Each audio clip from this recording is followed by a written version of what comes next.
Welcome, everyone, to the Instrument Closet Podcast. I'm your host, Morgan Phillippe, your local mass communications major, asking the students, staff, and alumni of the East Central University Band Program about their life and time in the world of music.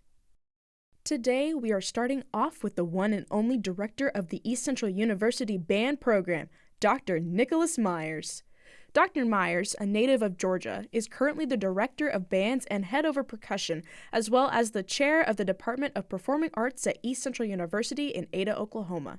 Dr. Meyers directs the Eye of Tigerland Marching Band, Wind Ensemble, Percussion Ensemble, and other courses in the music education sequence. Additionally, during the spring, he organizes the OSSAA 3A and 4A State Band Contest, along with a large annual high school marching band competition called Tigerpalooza during the fall that brings marching bands from across the state of Oklahoma to compete. You can find the rest of Dr. Meyers' accolades in the show notes below. Well, hello to the show, Dr. Meyers. How are you doing today? I'm doing pretty good. How about yourself? I'm doing pretty awesome. All right, we got to start with the penultimate question. Why did you pick music as your career? Okay, that's a question I talk about a lot, and there's several parts to it. And growing up, during my time at elementary school, MTV was really big. So I was always watching that after school. And then we had a phenomenal band director because at the elementary school, band started in 5th grade at that time. And so when I was in like 3rd and 4th grade, I saw this lady and she was just so cool. And, you know, all these people were in band and they were making music and they were having a blast, making the music, hanging out before and after band. And something was it just made me curious about it.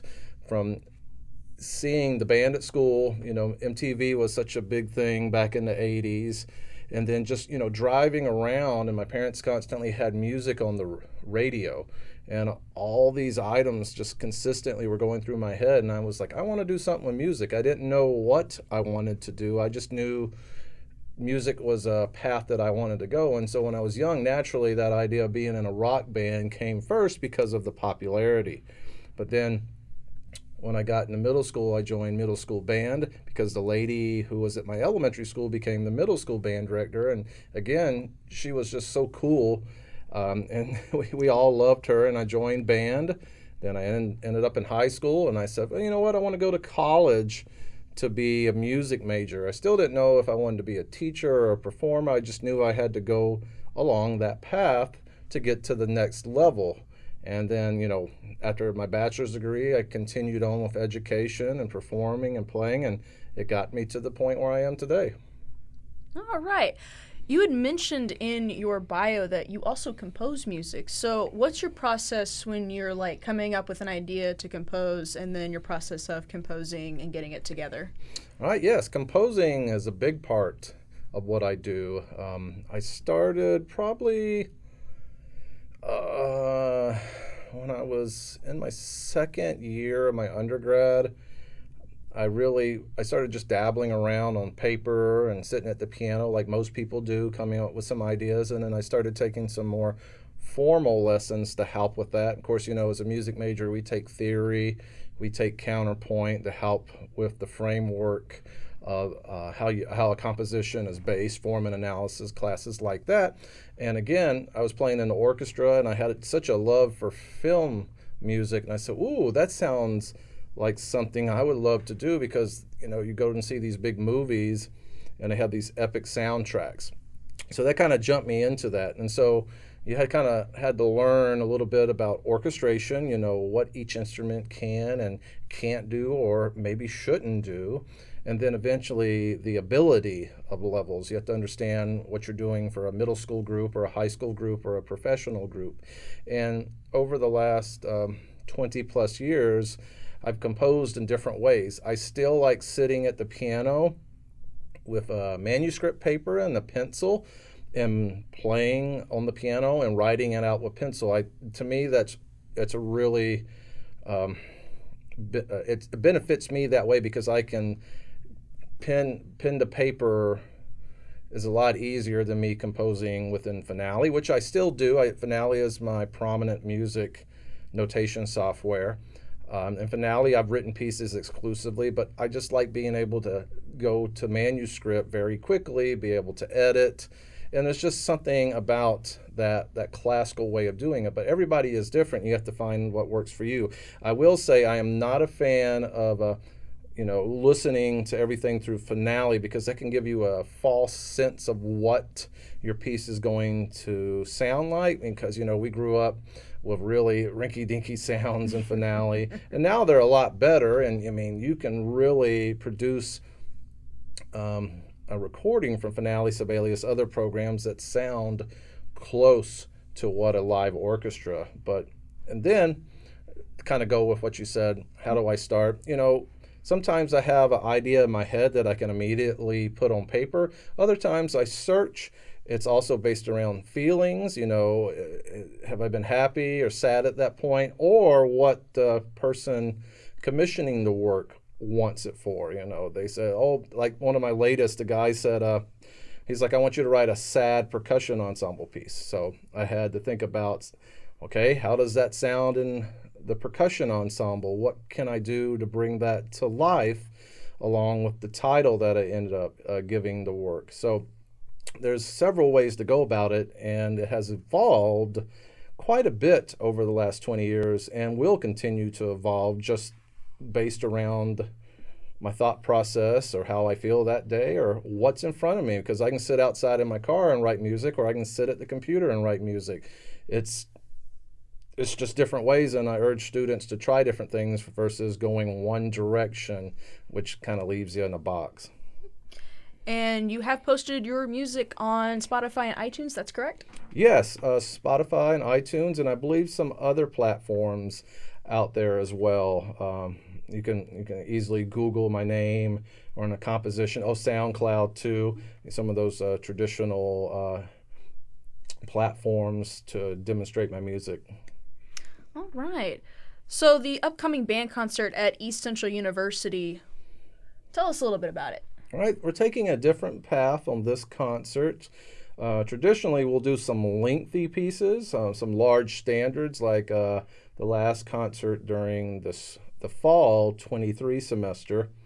We did 2 works that overall was about 35 minutes in length. So on this first concert, we have 6 selections. And they're shorter pieces, which there's nothing wrong with that. Again, here in college, we're trying to have pieces that are contrasting both in mood and length, duration. So this next concert will also have a piece for solo trumpet and band. We're doing the Prayer of St. Gregory by Alan Hovhannes. He's an Armenian composer, and I wanted a piece for our trumpet teacher to play with the band to show her off. And then we're doing a piece by Odsvin Badsvik. He's a Norwegian composer, specifically a tuba soloist that composes, and he has a piece called Deja Vu. And it's kind of a funky piece that'll contrast the lyrical trumpet feature. This piece, Deja Vu, kind of has a drum set part in there, so it's more of like a funkier piece. Then we're going to have 4 other pieces without soloists. We'll have a piece called Australian Upcountry Tune by Percy Granger, who is a staple in the wind band world. He actually was here on the campus of ECU twice back in the 40s, which is a big deal to have a composer of that level here back in the day. It's just really cool as part of our musical history. We're going to be doing a piece by Rossano Galante called Hypnotic Memories. Rossano Galante is a film composer who also writes for orchestra, high school level and collegiate orchestra and band. And so when you listen to his music, you can really have that idea of a film score. We'll be opening the concert with a piece called Rampage by Todd Stalter. It's just a nice laid-back piece. Well, I say laid-back, but it's like it says Rampage. Right away, it has this driving idea that's coming from the low instruments with lots of percussion. Good way to start a concert. And then we're going to end the concert with a piece called Ride by Brian Balmages. This piece is a good way to close the program. It's nice and has a nice big sound, very bombastic at times. one might think that you're on the marching field. Again, try to bring that contrast to the stage as much as possible through these 6 pieces. And I believe the audience will enjoy the selections, and the students have enjoyed putting them together. All right. This concert is March the 3rd at 2 o'clock, I believe. Is it March the 3rd, or it's March the 3rd at 2:30? 2:30. Sunday at 2:30. We always have concerts at 2:30 on Sunday. All right. So usually when you pick pieces for the concerts, there tends to be like a couple of composers that always come up, like Ed Huckabee, Percy Granger, Tom Stalter, all those. Why do you keep bringing those particular composers back? Well, keep in mind, I don't return to them too often. It's not like I'm doing the same composer on each piece, but excuse me. What I've done here at ECU, especially at the wind ensemble, a lot of the students in the band are music ed students. And so the music that we play is graded. A grade 1 is for a young band. A grade 6 is for a professional level band, or a group that can tackle that level of music. So one of the things I like to do is to play music from composers that also write primarily for middle school, high school level, which is where those students in my band are going to play. If I keep playing high level music like grade 5 or 6 all the time, they're going to have a hard time relating to their classroom. So if you're in the wind ensemble here for 4 years, 8 semesters, you're also going to play some grade 3 music by composers by like Todd Stalter, Ed Huckabee, and several other composers. So you can have that idea in your mind of, hey, here's some composers. We played some lower level pieces that I might be able to play in my band and I have experience with. And sometimes it's just fun returning to those composers, because I know that we easily can put them together in a short amount of time if we need. Always have those pieces on programmed or on the back burner or on the shelf in case we miss a week of classes due to the snow. We can easily continue on and adjust very, very quickly. But if you've been in the band with me, we were talking about this the other day, that if we have 3 concerts a year and we're performing 5 to 6 pieces on a concert, let's say you do 15 a year, 30, you could do 60 pieces with me over the course, or more over the course of your 4 years here, and 60 of those pieces would be from 50 different composers. Wow. So on the topic of composers, is there like a particular composer that you like to pick their pieces? That has changed over time. Things come and go, and they should come and go.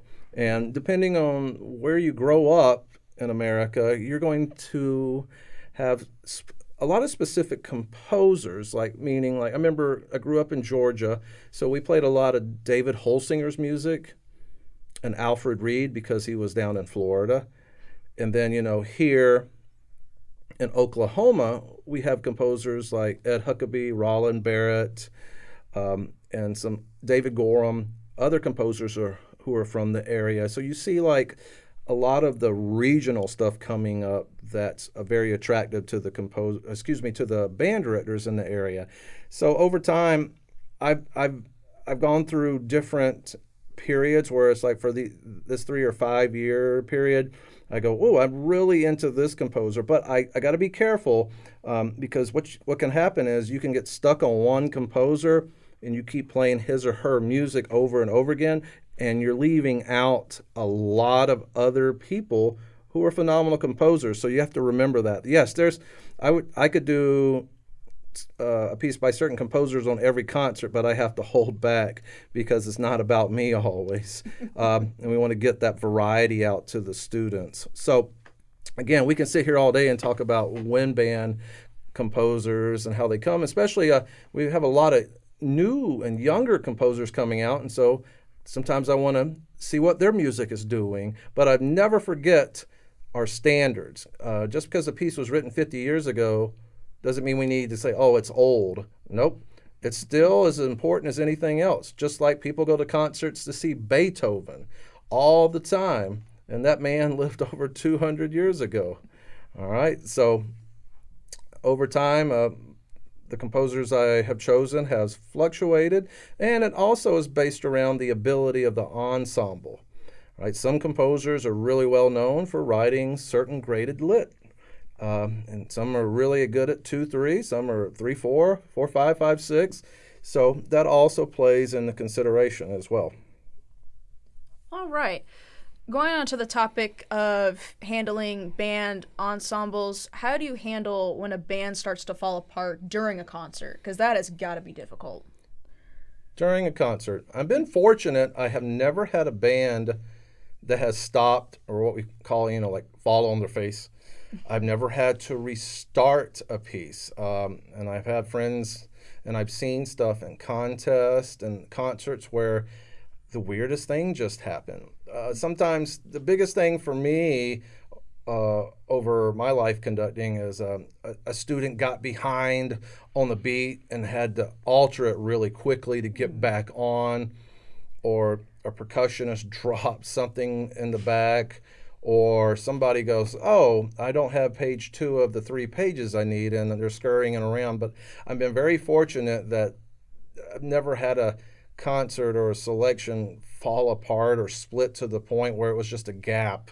So, but conductors who have had that happen, it's usually been just an accident of sorts within the ensemble, and they got back.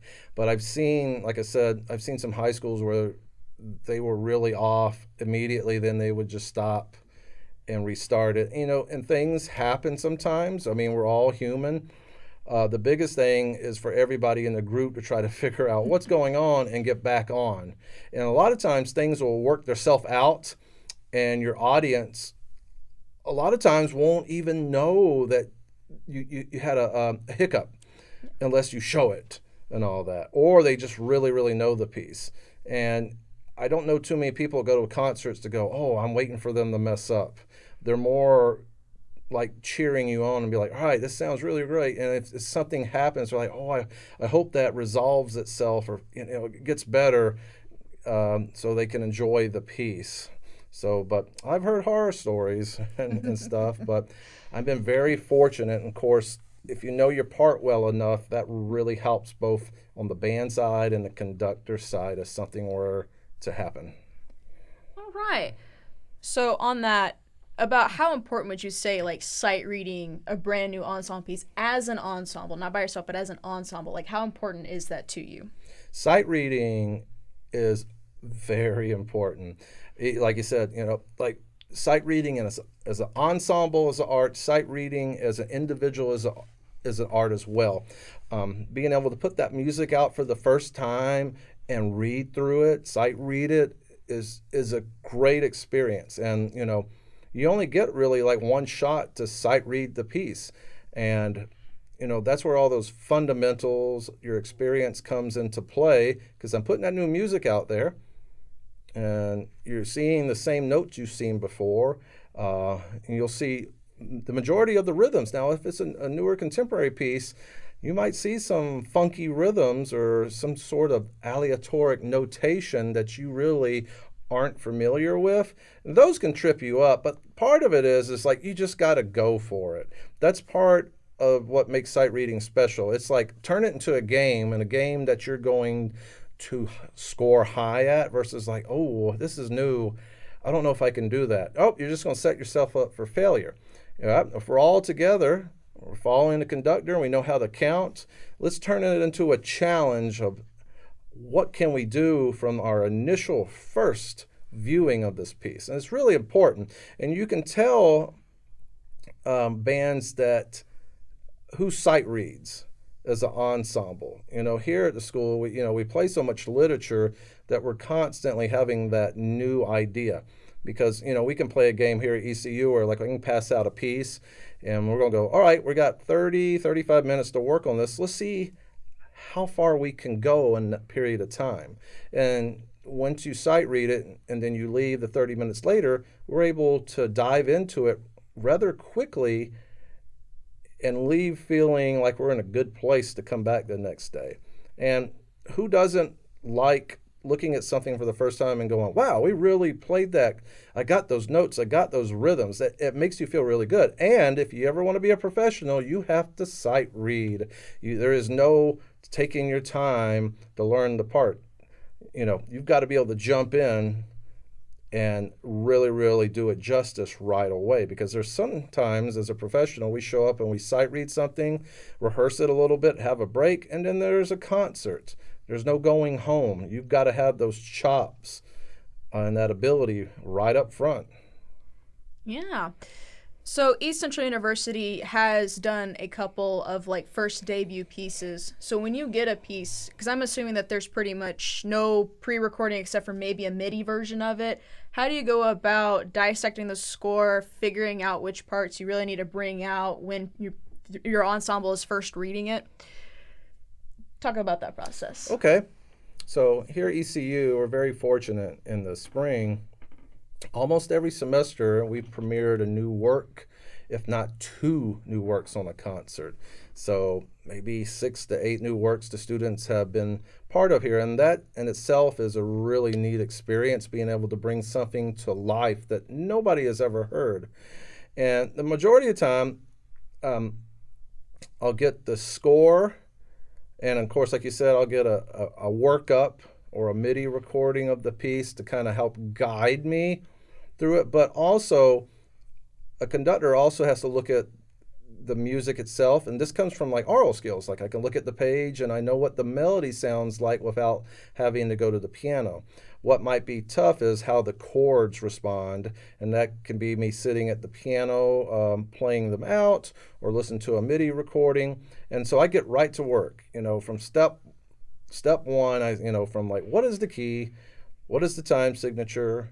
What rhythms are we working with here? Tempo, dynamics. All right, what solos are requested from this piece? All right, do I have the players on each of the solo parts? Percussion, how many players do I need? What instruments we need? Is there a piano? We had a piece that we premiered where it had a piano, but piano 4-hand part. So I had to have 2 players for that. Does this piece have harp? If I don't have a harp, what can I do? Can I get a synthesizer to play it? It just depends on the piece. The part of a new piece at times is just the logistical side of putting it together. The percussion might need 30 minutes to set up a large percussion section, or they might only have 2 or 3 instruments they need.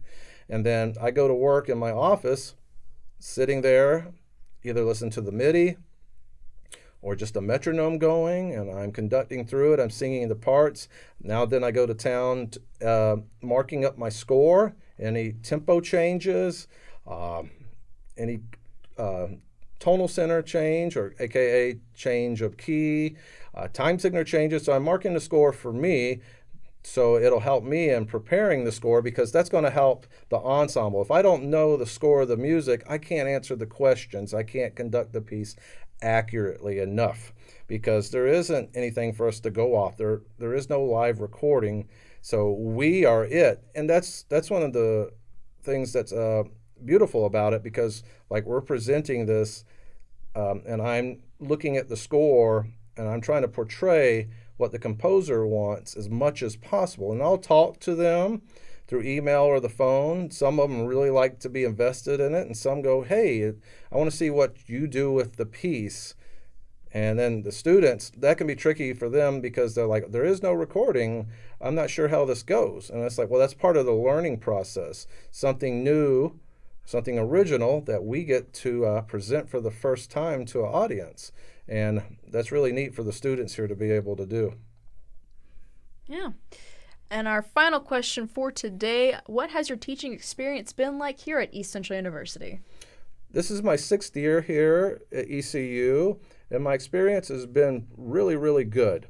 Yes, we had the couple of semesters where we were affected by COVID, and that changed everything quite a bit very quickly. And unfortunately, a lot of people left college around the United States and even world. But I really enjoy working here. I love working with the students, the faculty, the alumni, the staff. We have great support from the school. We have this phenomenal building that we get to work in. We have a phenomenal hall to perform in. It's really a unique situation here in Ada. And, when you live and work in this building, in this area, you can forget that you have a lot of good things going on. Like for me personally, when I visit other schools and work with other bands at the college level, I go, wow, we have a good thing going on. We have a great building, because a lot of other schools have a band room that looks like a basement and smells moldy. And, they're not fortunate to have as many students or the funding or the support like we have here. And you can forget that very quickly. So no, I really like it being here in Oklahoma. My wife teaches music here and teaches piano lessons as well, and we just enjoy it here. And I'm looking forward to what the next few years brings as we get out of this. People say COVID slump or whatever. Now it rebound. I don't want to call it that. We're just kind of getting back to what the arts are supposed to be like here, and hopefully it'll keep growing in Oklahoma, because what's life without music? Absolutely true. Thank you very much for your time, Dr. Meyers. Thank you for having me today. Of course. Tune in next time for another interview of The Instrument Closet, where we will be featuring Dana Dawson, the principal flute of the East Central University Wind Ensemble.